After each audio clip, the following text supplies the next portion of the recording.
కన్ను పడితే చాలు అది కొట్టేయడానికి మాఫియాకు చెందిన కొంతమంది చేసే పనులు సినిమాల్లో చూసి ఓహో ఇంత ఘోరంగా ప్రవర్తిస్తారా అని ఆశ్చర్యపోతారు. ఇప్పుడు కాకినాడ పోర్టును కొట్టేయడానికి అధికారాన్ని అడ్డం పెట్టుకొని జగన్ అండ్ గ్యాంగ్ చేసిన పనులు చూస్తే ఎవరైనా నిలువెల్లా వణికిపోతారు. ఓ పెద్ద వ్యాపారస్తుని పట్టుకొని బెదిరించి 3,000 కోట్లకు పైగా ఉన్న వాటాల విలువను 13 కోట్లకు రాయించేసుకున్నారు. వాళ్ల అధికారం పోవటంతో ఇప్పుడు ఆ బాధితుడు సిఐడిని ఆశ్రయించాడు. సిఐడి కేసు నమోదు చేయడంతో సంచలన విషయాలు బయటకొస్తున్నాయి. జగన్ అధికారంలోకి రావడంతో అరబిందో పంజా. జగన్ అధికారంలోకి వచ్చిన తర్వాత అరబిందో రాష్ట్రంలోని కీలక ప్రాజెక్టులపై కనిపిస్తుంది. అందులో కాకినాడ సెస్, కాకినాడ పోర్ట్ ఒకటి.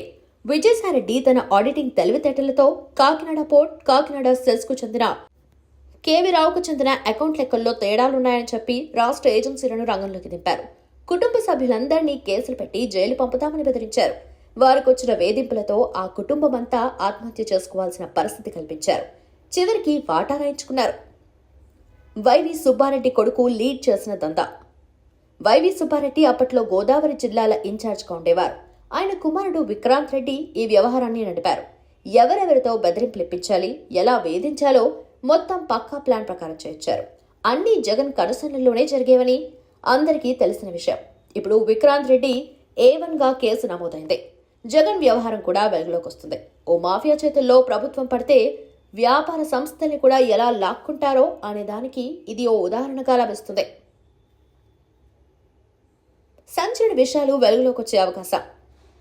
3,000 కోట్ల వాటా 13 కోట్లకు కొట్టేసినందుకు చేసిన కుట్రలో ఉన్న సంచలన విషయాలన్నీ త్వరలోనే వెలుగులోకి వచ్చే అవకాశం ఉంది. సిఐడి అరెస్టులు ప్రారంభించిన తర్వాత ఈ వ్యవహారంలో సీన్ టు సీన్ ఏం జరిగిందో వివరాలు బయటకొస్తాయి. ఇది ప్రైవేట్ సంస్థల మధ్య జరిగిన వివాదమని, అప్పటి ప్రభుత్వానికి ఏం సంబంధం అని వాదించే అవకాశం లేకుండా స్పష్టమైన ఆధారాలతో కాకినాడ డీప్ వాటర్ పోర్ట్ గత యజమాని కేవీ రావు ఫిర్యాదు చేసినట్టుగా తెలుస్తుంది.